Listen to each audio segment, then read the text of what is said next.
Keyshawn Johnson, you lifelong Lakers fan that you are. What's your response to Malone's response? Well, Mike can say whatever he wants to. He won the championship.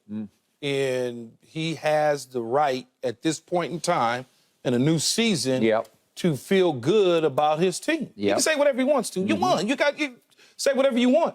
I don't think that he's living, or the Nuggets are living in the mind that they certainly want to play them and measure themselves up against the champions, just like you do every single year, the start of a new year. You want to face the champion, to measure yourself against good teams. If you were in college football, you want to play Georgia to see where are we at? How do we stack up with this type of team? If we're the Dallas Cowboys, how do we stack up with the 49ers that everyone says is going to the Super Bowl? So I don't see what the big deal is. I think Mike Malone is worried about the Lakers more so than the Lakers are worried about him. How so? Well, because we've obviously gotten better. We're healthy coming into it now. Our star player averaged close to 30 points last year. He has his whole nucleus with him at the start of the season opposed to at the end of the season after the trade deadline last year. So it's a different year. It's a different situation. One of the things that I would say, there's so much parity in the league right now than it was back in the day. You know, we could very easily point to the Chicago Bulls winning the championship, or the Lakers and Kobe, they're going to probably win the championship, or the Spurs is probably going to win, or Golden State's probably going to win. Right now, just on the West alone, when you look at it, you say, well, okay, the Nuggets, they still got the Joker, two-time MVP. They got Murray, who's healthy.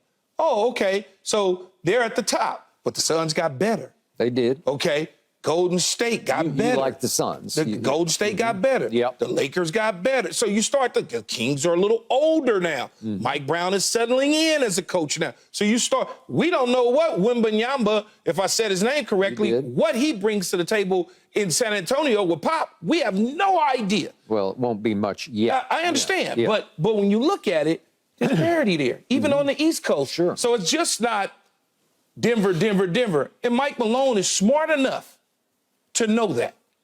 Okay. He did say yesterday a lot of nice things about the Lakers until he got to what I just read to you. But he did say, I know it was a 4-0 sweep, but all those games seemed like they went down to the wire, which I've told you repeatedly on this show. Yeah. He went on to say, we have tremendous respect for that team because I believe they do, because how can you not? And by the way, you didn't mention, but the Lakers got better too. Oh, I mentioned it. Okay, did you? Oh, okay, yeah. I thought you went over that. Okay. He says, I have tremendous respect for Darvin Ham as a coach, and I buy that and believe it 100%, and the job that he did. But yeah, I don't listen to any of that stuff right now he's talking about as we're going into the new season. If we're on their minds, then that's on them.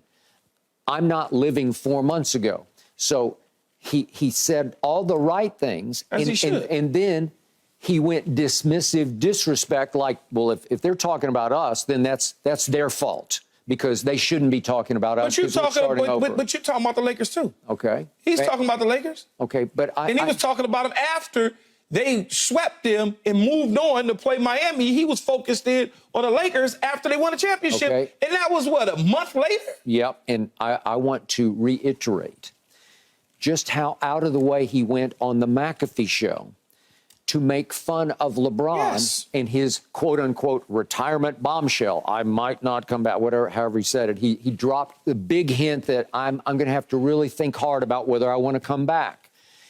Mike Malone goes on the McAfee show and does, I have breaking news here. I have an announcement to make. I'm going to retire. And then he said, no, I'm thinking about retiring. Well, it was a real below-the-belt shot at LeBron James. It was very slick. Okay. I was shocked he would go that far because he does know LeBron, because he was an assistant in Cleveland when LeBron was on the bench. Got it. Okay, I got it. But he was around him. He lived around him. He knew him. He has a connection. I think they kind of hug each time they play each other, They probably right? do, and that's why LeBron said what he said. Okay. And why are you thinking about me? Okay. I don't think LeBron will hug him this time, because this was a cheap shot. And he shouldn't. Okay. And I wouldn't either. Okay. All right. I want to get you on record as saying that, because he is basically saying you were the reason they lost because they took LeBron out. However, he may have hit the wall, he might have run out of gas, whatever reason. He makes the strong point. All those games seem like they went to the wire. Well, it seemed like they did to me, too. LeBron was not very good in the fourth quarters. Neither were some of the other Lakers. I don't want to put it all on him, but when you go 7 of 23 and you're that dude, it hurts your ability to win a close game. He did not play well down the stretch of those games. There's no question about it. He shot 1 of 10 He used a lot of juice up in the Golden State. Memphis, he used a lot of juice up in those games. There's no question about it. Okay. I mean, he focused in on Dillon Brooks to really get at him. But when you look at it, Darvin Ham just said, LeBron James looks like he's in his third year right now. All right, and that's what I wanted to get to. Looks like he's in his third year. We hear this every year, but I think Darvin dude averaged 29 last year. That's 30. Right. Okay. I'm giving him 30. All right. 38-7. 38-7 is your prediction. No, that's what he had last year. Oh, I thought you were predicting this year. I'm predicting the same, basically. Okay, well, all right. He's still going to give you basically the same at 39 years old. Okay, 38-7. Yeah. And I just need to see him there in the end carry his team across the finish line because he is still highly capable of that. Well, we have a couple other people to do that now, too. All right. And AD, if he can stay healthy, which is one of his goals, is to play all 82, which may or may not happen depending on what happens to a fingernail here or there. History would say no. And then in the end, you wanted Austin Reeves to step up to the plate and get an opportunity. I did. Well, this is his year. Okay. We were not giving him that last year, Skip. In those 4 fourth quarters against Denver, Austin Reeves made 8 out of 10 shots and 7 of 8 threes. And I'm like, that's big time. Yeah. He was not afraid of those late moments. I understand. I just wanted to see the ball in his hands a little bit more.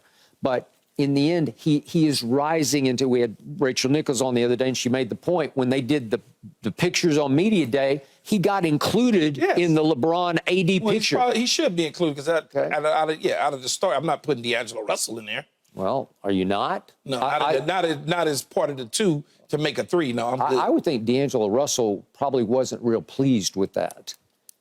Maybe not. I'm putting Austin Reeves in there. If we're looking for a three, I'm putting him in there with the 3. Okay.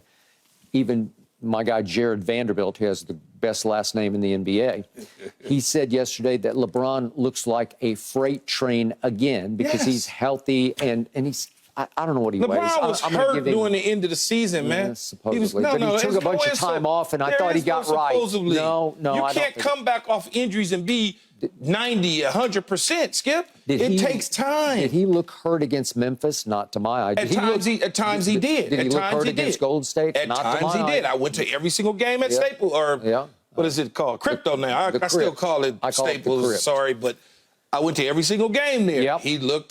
At times, he looked like some things might have been bothering him. Okay, and at times against Denver, he was really good. In the first, 2.5 quarters, Yep.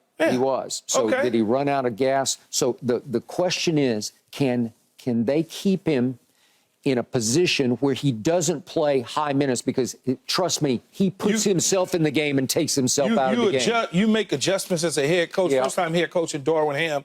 In the second year now, you understand rotations a little bit better. All right. You understand when a player needs a break. But you understand when you're running them to death. Okay, but you also understand that last year, from December 30th to February 7th, LeBron was trying to break the NBA scoring record. And they wanted him to break it. You have to let him go. They just have to let him play 40-odd minutes a night and do whatever he wants to do. And I don't think Darvin has any control over how many minutes. There is no breaking of a record that we worry about in the NBA this year. So he doesn't have to go wire to wire for that stretch. So it's up to LeBron to listen more to Darvin, because sometimes LeBron just says, I'm going to stay in the game. I think now at 39 years old, he can coach his own body and his own self, opposed to when he was young. He can listen to Darvin Ham, and he can listen to the assistant coaches on the bench that say, hey, here's what we want to do. He also can give input because his basketball IQ is at the highest level. It is. So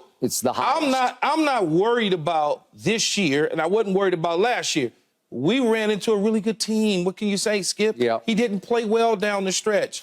It's not that big of a deal. Well, it's a huge deal. We're on to a new year. You're focused in on the past. Saying is, if you could have gotten by Denver and you had 4 chances to get by them in the fourth quarter, they were a better team. Okay, you would. I don't know about that. They were a better team. I'm not sure about that. They would have better because D'Angelo Russell couldn't buy a bucket. Okay, then not Archimura. What's the guy that other guard that left with the? He's gone now. Oh, Schroeder. Schroeder. Come on, man, stop. Yeah. He didn't play well. None of them. Yeah, I was trying to think of the little hair thingy, little gizmo-looking thing. He's got a gizmo. Yeah. But he didn't play well. He didn't shoot the ball well. So he had played well all year. But when you start to look at that, those are guys that are on the floor, okay? And so when they're on the floor, it's now up to Darvin Ham to be able to see he's hot. Let's go with this group. And I don't think that he, as a first-time head coach, really mastered that the way that he will the second time around.